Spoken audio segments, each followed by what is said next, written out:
বলতেছেন না কেন? আলহামদুলিল্লাহ বলতেছেন না কেন? সালামের উত্তর দিতেছেন না কেন?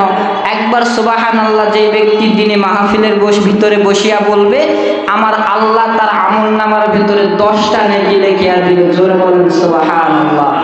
শুধু তাই নয়, আমার আল্লাহ আরো বলেন তার আমল, তার গুনাহ খাতা থেকে আমার আল্লাহ তাআলা 10টি গুনাহ কেটে বাদ দিয়ে দিবেন। জোরে বলেন সুবহানাল্লাহ। শুধু তাই নয়, একবার সুবহানাল্লাহ বললে আমার আল্লাহ বলেন তার জন্য স্পেশাল ভাবে আমার আল্লাহ জান্নাতের ভেতরে একটা গাছ লাগায় দেবেন। জোরে বলেন সুবহানাল্লাহ।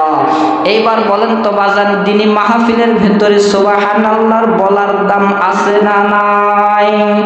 আমার ভাইরা, আমার বন্ধুগণ, কোন দিকে নজর দিবেন না রে বাপজান, দিলের কানটা লাগায় আপনার উম্মতরে আপনি বুঝায়া দেন গো নবী, আপনার বরকতে আমি আপনার উম্মতরে কত ভালোবাসি।